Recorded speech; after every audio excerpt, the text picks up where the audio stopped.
Entonces habíamos visto cómo la célula frente a una lesión, agresión, etc. se adapta. Y la otra parte de nuestro esquema, vimos toda esta parte, la parte azul, ¿no? Ahora, ¿qué pasa cuando la célula no se adapta o cuando la lesión o el estímulo es demasiado nocivo para esa célula? Entonces la célula tiene que ir a lo que es la muerte celular. Entonces, las causas de esta lesión celular que puede llevar a la muerte pueden ser diversas. La más frecuente, la privación de oxígeno, la famosa isquemia. Es por eso que hay pacientes cuando hacen paros respiratorios, etc., y hay falta de oxígeno, sufren ciertas lesiones, ¿no? Entonces, en este caso, a nivel cerebral, hay ya la muerte celular en determinadas zonas. Agentes físicos que también pueden ocasionar la muerte, químicos, etc., que van a llevar a la muerte. Entonces, la muerte celular ya dice que es una lesión irreversible. Ustedes ya no pueden rescatar de esto a una célula normal. Y nosotros vamos a tener dos tipos de muerte, lo que es la necrosis y lo que es la apoptosis. Entonces, vamos a desarrollar un poquito de eso.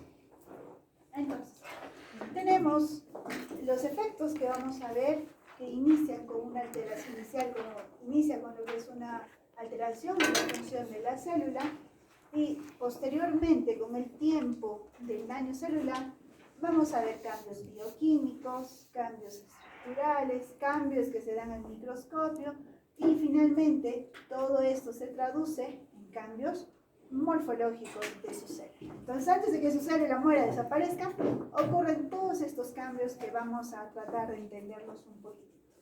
Entonces, al inicio de todo daño, todavía, dependiendo del tiempo, si es que es reversible, todavía no, la célula puede recuperarse. Pero si el tiempo es mucho más prolongado de exposición hacia el daño, hacia el estímulo nocivo, entonces su célula sí o sí llega a morir. Es por eso que cuando ocurren los infartos, recuerden que en un infarto del corazón, ¿qué pasa? Las células del miocardio mueren porque hay falta de oxígeno, ¿verdad? Entonces se tiene que actuar durante las 6 primeras horas, incluso durante las 2 primeras horas es bastante vital, porque todavía podría recuperar a mi célula. Pero pasada ese tiempo, sus células, sus cardiomiocitos ya están muertos. Entonces, no hay recuperación. Recuerden que las células del corazón no se replican, no se reproducen. Entonces, ahí ya tenemos una muerte celular en esa zona. Muy bien. Entonces, vamos a ver cómo son los cambios reversibles, porque hay cambios que todavía pueden ir a la reversión, pueden todavía volver a su estado original. Pueden todavía. Entonces, vamos a ver primero esos cambios reversibles. Tenemos a nuestra célula normal y para eso vamos a recordar ciertas organelas que son importantes. Mi núcleo, donde tengo todo mi material genético, tengo todo lo que hace funcionar, es el cerebro de mi célula. Tengo las mitocondrias importantes con lo que es el ATP, la respiración, y tengo mi retículo endoplasmático y bueno, ahí tengo a mis vacuolitas. Entonces, dentro de lo que es los dos cambios que vamos a ver cuando todavía pueden ser reversibles en una lesión celular, vamos a ver edema celular y el cambio graso. Entonces, ¿qué es lo que pasa cuando una célula está normal y empieza a sufrir algún daño? Ustedes ven, la célula se hincha, es decir, empieza a edematizarse. Posteriormente empiezan a formarse en la membrana citoplasmática como algunas burbujas, ¿no? Unas burbujas. Y el otro que empieza a sufrir alteraciones también con la formación, se empiezan a edematizar y se altera su función, viene a ser el retículo endoplasmático y las mitocondrias. ¿Okay? Entonces, estas organelas son las que primero van a empezar a sufrir los daños. ¿Okay? Entonces, lo primero que vemos es cómo la célula se llega a hinchar. Ese agrandamiento, ese hinchazón de células se llama edema celular. Y va a ser la primera manifestación de que mi célula se está dañando. Entonces, ¿qué es lo que ha pasado acá? En la celular, ustedes recuerdan que tenemos bombas sodio ATPasa, son bombas que van a tener que mantener en equilibrio todos los iones de nuestra célula. Entonces, ¿qué pasa? Recuerden que se está alterando los mitocondrias. Las mitocondrias ayudan con la respiración, producen ATP. Si mi ATP está, mis mitocondrias fallan, no tengo ATP, entonces mis bombas de la membrana también empiezan a fallar. Entonces, como ven, es una secuencia tras otra. Entonces, ¿qué pasa con las células? Van a aumentar su turgencia, se hinchan y también se vuelven pálidas. Entonces, ahorita vamos a ver cómo se va. Se ve esto. A este edema celular, el término que usamos es cambio hidrópico, hidro de agua, hidrópico, o degeneración vacuolar porque se está hinchando. Y el otro cambio que vamos a ver debido a una lesión por falta de oxígeno, una lesión tóxica o metabólica, va a ser el cambio graso, es decir, empiezan a formarse vacuolas llenas de grasa dentro del citoplasma. Lo más frecuente es el hepatocito y el famoso hígado graso, que ustedes seguro ya han escuchado, chicos. Ver imágenes antes. Muy bien, entonces los cambios que todavía podían revertirse eran el edema y el cambio graso. El edema, la célula se hincha, se vuelve turgente. Por ejemplo, cuando hay una isquemia, hay un vólvulo de sigmoides, mi intestino se entrelaza. ¿Qué pasa? Si ustedes ven las paredes del intestino, se vuelven más gruesas, incluso llenas de agua. Entonces, eso es porque inicialmente, si es que esta isquemia se revierte, es decir, si es que yo torsiono esto, si tuviera la mano, eso vuelve a tomar el color rosado y rojizo y no pasó nada, ¿no? Pero si esto sigue y hay isquemia, mis vasos, ya toda esta zona ya no se irriga, esto empieza a necrosarse y se va a llevar a morir. Entonces, inicialmente se edematiza. Ese es el primer cambio que vamos a tener frente a cualquier lesión. Nuevamente el intestino, un ejemplo. Si ustedes notan ahí, pues no se ven mucho en la pelea, pero notan zonas más brillantes. Recuerden que cuando hay edema brilla un poco más.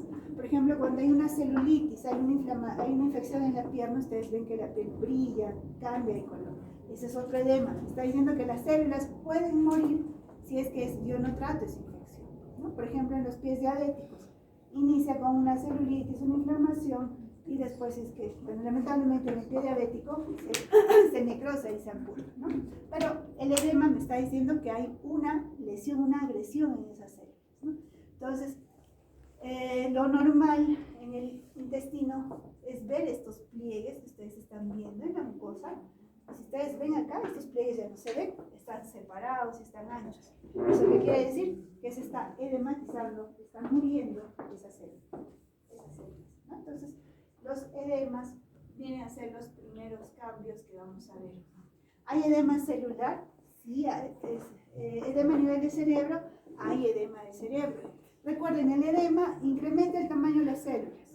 Entonces, en el cerebro también hay un incremento, no en el tamaño, pero sí en el peso. Entonces, yo recuerdo que cuando me formé para la residencia, nosotros hacemos necropsis. Nos preguntaron cómo determinaríamos el ED, si un paciente murió por un edema cerebral o no.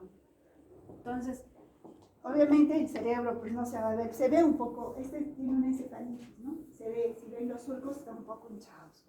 Pero si no lo ven así, entonces, ¿qué dicen? ¿Cómo, si tiene edema o no tiene edema mi paciente? ¿Qué hago? Entonces,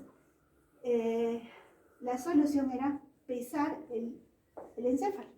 Si el encéfalo tiene un incremento de peso, significa que sí, su paciente ha tenido también un edema cerebral. Entonces, para eso nosotros tenemos tablas de pesos de acuerdo a la edad, para mujer, etc. Y de acuerdo a eso buscábamos y determinábamos la causa, una de las causas de muerte de nuestros pacientes, ¿no? Pero, por ejemplo, en una encefalitis, vean, pues se edematiza totalmente también el cerebro, ¿no? Y si es que no hay un tratamiento adecuado, obviamente va a haber muerte celular en esa zona. ¿Y cómo se ve en la histología? Esta es una vesícula, que también colecistitis, ¿no? Ese es el término. Eso es lo normal de histología, el epitelio, vean la pared muscular delgadita, y las fibras musculares están unas con otras puntitas, por eso lo ven rojito. Vamos a la imagen de acá. Esta es una colecistitis gangrenosa. Vean las imágenes, perdón, las líneas de los músculos. Ya no están juntitas como estas, sino están separadas una de otra. ¿Por qué? Porque hay edema celular. Mis células se están hinchando y por eso mi pared se torna mucho más gruesa incluso. Es por eso que cuando ustedes hacen ecografías en emergencia y quieren determinar si su paciente tiene colecistitis aguda gangrenosa, ¿qué hacen? Miden pared. Si la pared, creo que lo normal es hasta 0.3, si pasa de 0.5 ya esa es una colecistitis aguda. Entonces, por eso, si no lo ve, el radiólogo no ve la pared, la histología como nosotros la vemos, ellos lo determinan al medir el grosor de las paredes. ¿Okay, chicos? Entonces, edema celular, lo primero que se manifiesta. ¿Y cómo es el cambio graso? El famoso hígado graso. Su hígado normal es marroncito, sus hepatocitos normales. El hígado graso, el cambio va a partir del hepatocito. Los hepatocitos se llenan de vacuolas, esas bolas blancas que ustedes están viendo es grasa. Entonces su hepatocito ya no tiene su citoplasma totalmente libre, por así decirlo, sino se llena de grasa y eso se traduce en el famoso hígado graso, ¿no? Y esto, como ven, hay cambio en la coloración, toma ese color típico de hígado graso y aumenta el volumen y también aumenta la consistencia de ese hígado, se vuelve medio corchoso, ¿no? Y lo malo del hígado graso, que a la larga, con el tiempo, puede ser una cirrosis hepática, ¿no? Entonces, antes el 100% de nuestros pacientes cirróticos pensamos que era por alcoholismo, ¿no? Pero ahora sabemos que son pacientes no alcohólicos que pueden hacer esteatohepatitis o un hígado graso y después hacen una cirrosis, ¿no? Entonces, eso también nos conlleva eso. Muy bien, vamos a continuar. Entonces, los dos cambios totalmente reversibles. Entonces, vamos a ver cómo se dan esos cambios estructurales que estábamos viendo. Vemos ahí a nuestra célula, núcleo, organelas. Entonces, lo primero que vemos es la formación de las bulas o esas pequeñas burbujas del citoplasma que empiezan a formarse. Entonces, es un cambio estructural que lamentablemente en el microscopio lo vemos, esto tenemos que verlo en microscopía electrónica.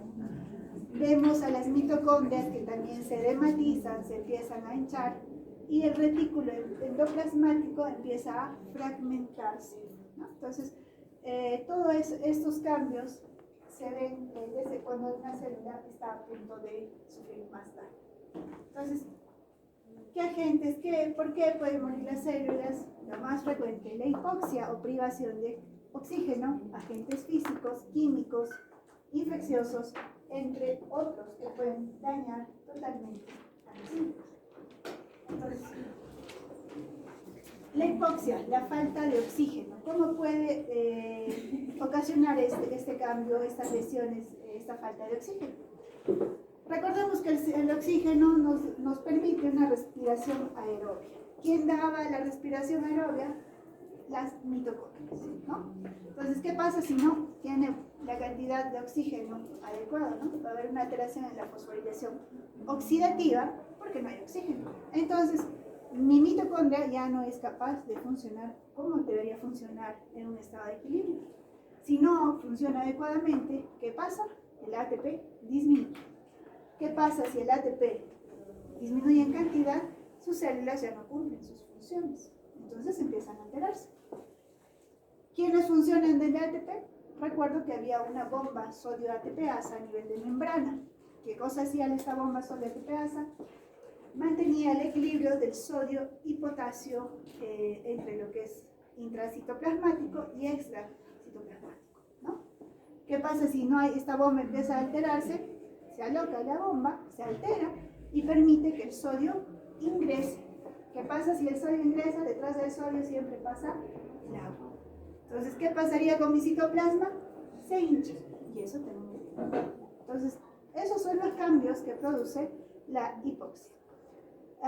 Y en el caso de los cambios hidrópicos, es decir, también se alteran porque también la mitocondria se empieza a hinchar, hay una alteración, déficit de la síntesis de proteínas, por lo tanto mi célula empieza a sufrir alteración. Otro de los cambios que se va a ver va a ser una alteración en la función del calcio. recordamos que tenemos cierta cantidad de calcio intracitoplasmática, pero en este caso ingresa más calcio y por toda esa alteración de la hipoxia que hemos visto, decíamos que la mitocondria se alteraba y el retículo endoplasmático se alteraba, se fragmenta. ¿Qué tengo en la mitocondria? ¿Qué tengo en el retículo endoplasmático? Tengo calcio. Entonces, ¿qué pasa con el calcio intracitoplasmático?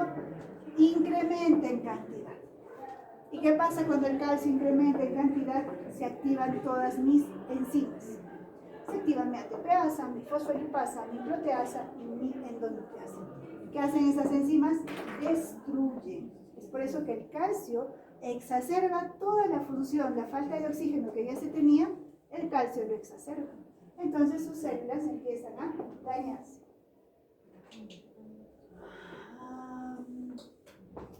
A eso le vamos a pasar. Esto es más que todo para explicarles de lo del ATP. Pero bueno, ya con que me entiendan lo otro, vamos bien. En general también se altera el pH dentro de la célula, que se torna un poquito más ácido y eso exacerba y altera las funciones de mis células. ¿A eso qué cosa se añade? La acumulación de radicales libres. Ustedes ya conocen los radicales libres que había estudiado en la primera fase. ¿Qué pasa? Usualmente todos formamos radicales libres, es lo normal, pero nosotros lo eliminamos. ¿Qué pasa cuando mi célula ya empieza a alterarse? En vez de eliminar radicales libres, empiezan a acumularlos en cantidades tóxicas. Y estos radicales libres también empiezan a lesionar. ¿Ok? Y otros que actúan y exacerban esto, recuerden que cuando hay una lesión celular, quienes vienen frente a las primeras células que tratan de calmar cuando hay un daño celular son los leucocitos. Hay inflamación rápidamente frente a un daño celular. Y los leucocitos también, ¿qué pasa? Forman radicales libres. Entonces, si ya mi célula está muriendo de por sí, vienen las linfos y los leucocitos, forman radicales libres, peor, ahí empiezan a morir definitivamente mis pobres células. Entonces, son todas las secuencias que tenemos en la lesión reversible. Entonces, habíamos hablado que existen dos tipos de lesiones, lo que es la necrosis y lo que es la apoptosis. ¿Cómo vamos de tiempo? Sería la mayoría, eso es lo malo de...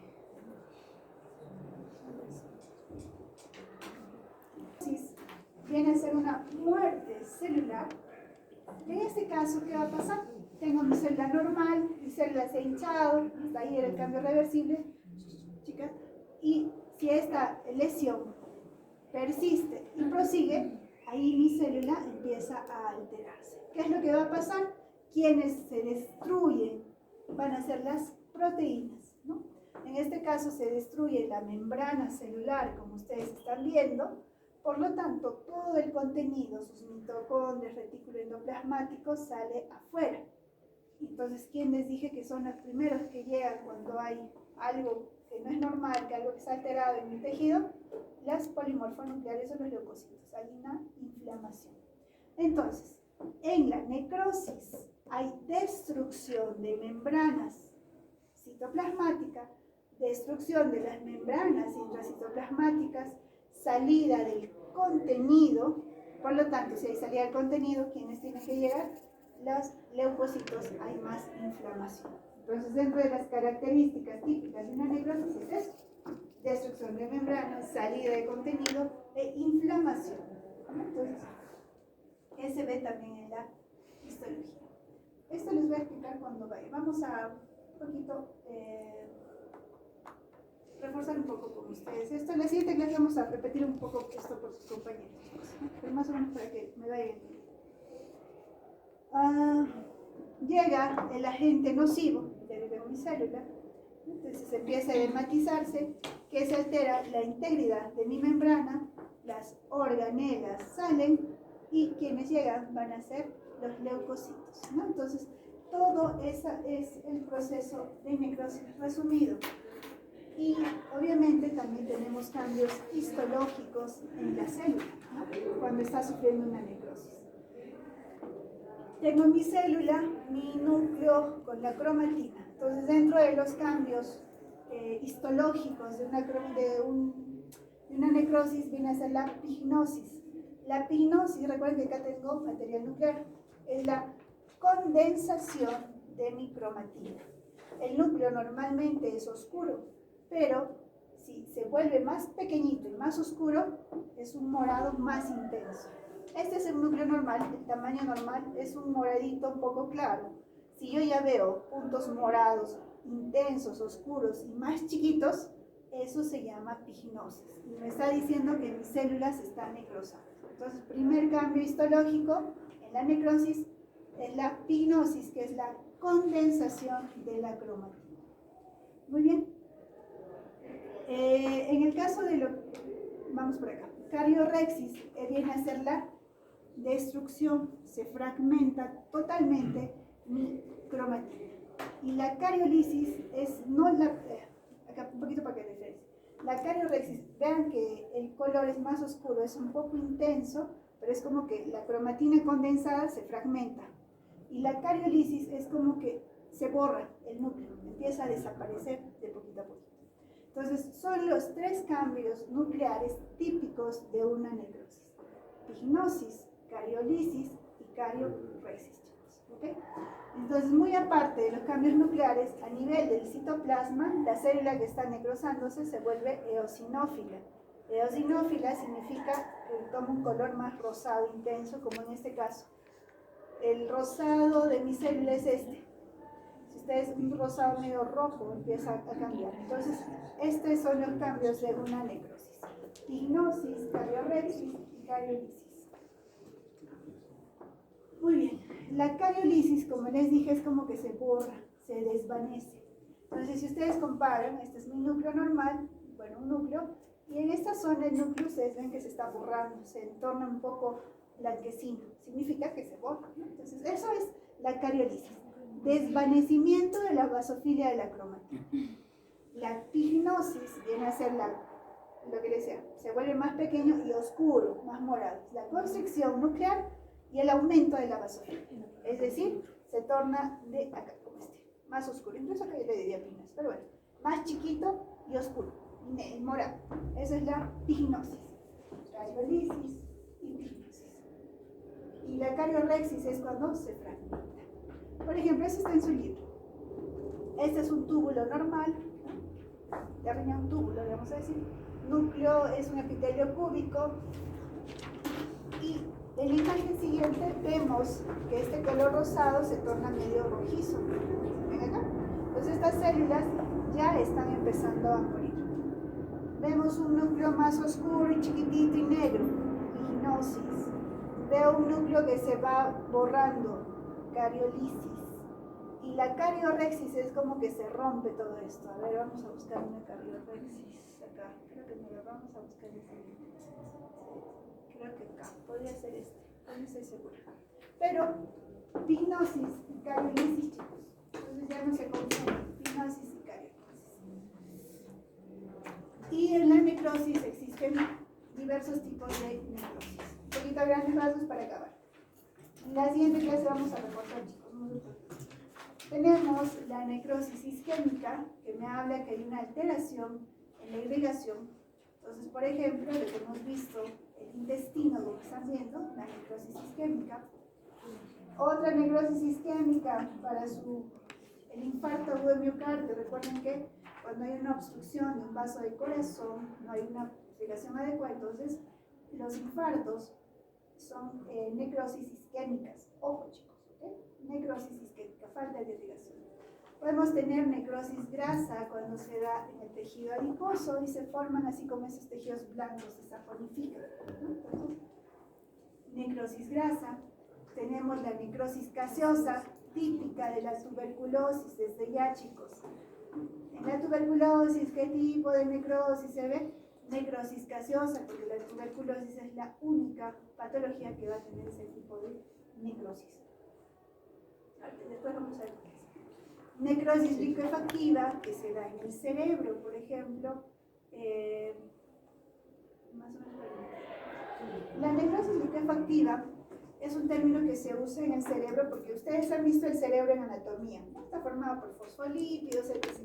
Cuando hay una isquemia en el cerebro, no es de que esta zona se esté infartando, no es de que se quede ahí estático, sino por la composición de mis células, se licúa, el cerebro se licúa cuando las células se mueren. Entonces, por eso que en cerebro se usa ese término, necrosis licuefactiva. A pesar de que la causa sea una hipoxia, la necrosis va a ser licuefactiva. ¿Okay? Después hay otro tipo también, pero en el cerebro es licuefactivo.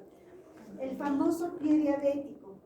Usamos el término de gangrena cuando hablamos muerte en extremidades, ¿no? Entonces, vamos a tener necrosis gangrenosa, el famoso pie diabético. Si es que es una gangrena seca, es decir, no hay pus, no supura, es una gangrena seca. Pero cuando supura, cuando hay material pus que fluye, esa es una gangrena húmeda, ¿no? Que me habla también de los tejidos muertos, pero en pie. Necrosis fibrinoides que voy a encontrar en lo que es vasos pequeños. Cuando hagan nefrología van a hablar mucho de este tipo de necrosis.